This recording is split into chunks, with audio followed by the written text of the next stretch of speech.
জয় যিশু।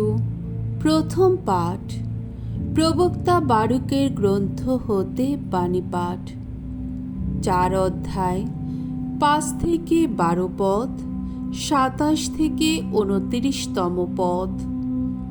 তোমাদের ওপর যিনি চরম দুঃখ দুর্গতি ডেকে এনেছেন, তিনি এবার তোমাদের দেবেন পরিত্রাণের আনন্দ। মনে সাহস ধরো তোমরা, আমার আপন জাতির মানুষ যারা, ইসরায়েলের নাম বাঁচিয়ে রেখেছ যারা। বিজাতিদের কাছে তোমাদের বিক্রি করে দেওয়া হয়েছে বটে, কিন্তু তা তোমাদের বিনাশের জন্যে নয়। তোমরা যে উদ্দীপ্ত করে তুলেছিলে ঈশ্বরের ক্রোধ, তাই তোমাদের তুলে দেওয়া হয়েছে শত্রুদের হাতে। তোমরা তো ঈশ্বরের কাছে নয়, যত সব অপদেবতারই কাছে বলি উৎসর্গ করে জাগিয়ে তুলেছিলে তোমাদের স্রষ্টার রোষ। যিনি তোমাদের লালন করেছিলেন, সেই চিরজীবী ঈশ্বরকে ভুলেই গিয়েছিলে তোমরা, আর দুঃখ দিয়েছিলে সেই জেরুসালেমকেই। এতদিন যে তোমাদের করেছিল পালন, সে তো দেখতেই পেল তোমাদের ওপর কেমনভাবে নেমে আসছে ঈশ্বরের ক্রোধের আঘাত।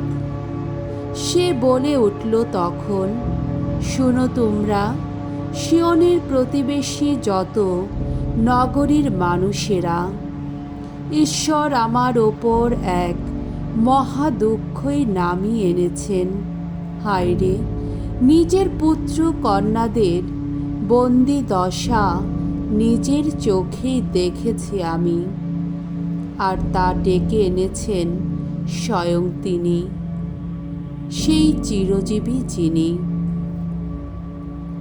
কত আনন্দের সঙ্গেই না আমি তাদের লালন করেছিলাম, আর কত চোখের জল ফেলে, কত দুঃখের মধ্যেই না তাদের দূরে যেতে দিলাম আমি।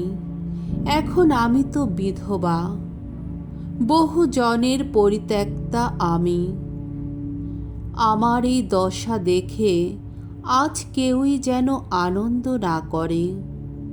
আমি এখন এই যে একা পড়ে আছি, তা আমার সন্তানদের সেই সব পাপেরই জন্যে, ঈশ্বরের বিধানের পথ থেকে তাদের সেই সরে আসারই জন্যে। সন্তানেরা, তোমরা এখন সাহস ধরো মনে, ঈশ্বরকে ডাকো তোমরা, কেননা যিনি তোমাদের ওপর ওসব কিছু ডেকে এনেছেন, তিনি তোমাদের কথা মনে আনবেন আবার। এক সময় তোমরা যেমন ঈশ্বরের কাছ থেকে দূরে সরে যেতে চেয়েছিলে, এখন তেমনি ফিরেই এসো তোমরা। তার অন্বেষণ করতে আরও 10 গুণ আগ্রহ দেখাও, কেননা তোমাদের ওপর যিনি ওই সব অমঙ্গল ডেকে এনেছেন, তিনি এবার তোমাদের রক্ষা করে তোমাদের চির আনন্দই দেবেন। প্রভুর বাণী। ঈশ্বরকে ধন্যবাদ। সাম সঙ্গীত 69 অধ্যায় 32 থেকে 36তম পদ। ধুয়ো। দীনদরিদ্র মানুষের ডাকে সাড়া দেন ভগবান।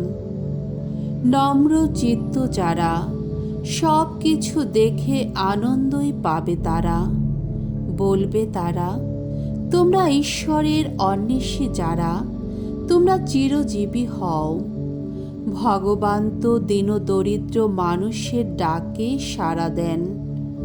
কারারুদ্ধ ভক্তজনকে তিনি তো করেন না অবহেলা। আকাশ পৃথিবী গেয়ে উঠুক তার বন্দনা গান, গেয়ে উঠুক সাগর এবং সাগর গভীরে সঞ্চারী যত প্রাণী। জানি সিয়নকে ঈশ্বর নিজে বাঁচাবেন একদিন, যুদেয়ার যত নগরী আবার গড়ে তুলবেন তিনি। ঈশ্বরের যত সেবকের বংশধর যারা, তারাই তো হবে সে দেশের অধিকারী। তার ওই নামটি ভালোবাসে যারা, তারা সে দেশেই করবে বসবাস। বাণী বন্দনা। জয় জয় প্রভুর জয়। হে পিতা, তোমায় বন্দনা করি আমি। ঐশ্বর রাজ্যের মর্মবাণী প্রকাশ করেছ তুমি। শিশুর মতো সরল হৃদয় যার, সেই মানুষেরই কাছে। জয় জয় প্রভুর জয়। মঙ্গল সমাচার। লূক রচিত মঙ্গল সমাচার 10 অধ্যায় 17 থেকে 24তম পদ।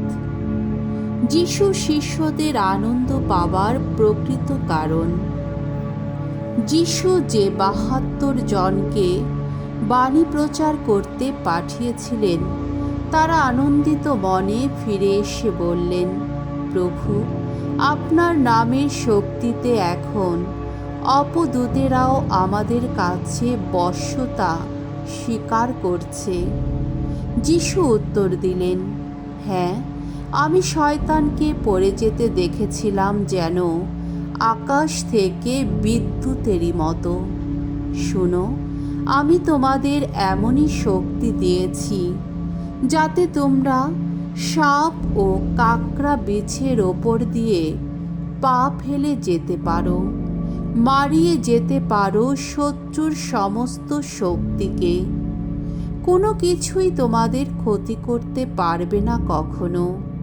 তবে ওইসব বিদেহী আত্মা যে তোমাদের বশ্যতা স্বীকার করছে, তার জন্যে আনন্দ করো না, বরং এই জন্যে আনন্দ করো যে তোমাদের নাম স্বর্গলোকে লেখাই রয়েছে। ঠিক তখনই যিশু পবিত্র আত্মার আবেশে উল্লসিত হয়ে বলে উঠলেন, হে পিতা, হে স্বর্গমর্তের প্রভু, আমি তোমার বন্দনা করি, কারণ ঐশ্বর রাজ্যের এই সমস্ত কথা তুমি জ্ঞানী ও বুদ্ধিমান লোকদের কাছে গোপন রেখেছ আর প্রকাশ করেছ নিতান্ত শিশুদেরই কাছে।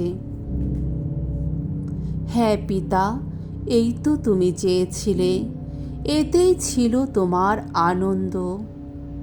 যিশু বলে চললেন, আমার পিতা আমারই হাতে সমস্ত কিছু তুলে দিয়েছেন। পুত্র যে কে, পিতা ছাড়া আর কেউই তা জানে না, আবার পিতা যে কে, তাও কেউ জানে না, শুধু পুত্র ছাড়া, আর পুত্র নিজেই যাদের কাছে পিতাকে প্রকাশ করতে চায় তারা ছাড়া।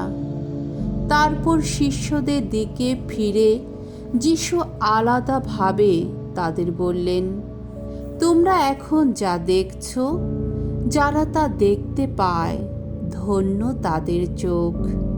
আমি তোমাদের বলছি, তোমরা এখন যা দেখছ, অনেক প্রবক্তা, অনেক রাজাই তা দেখতে চেয়েছিলেন, কিন্তু দেখতে পাননি। তোমরা এখন যা শুনছ, তারা তা শুনতেও চেয়েছিলেন, কিন্তু শুনতে পাননি। প্রভুর মঙ্গলময় বাণী। খ্রিস্ট প্রভু তোমার প্রশংসা হোক।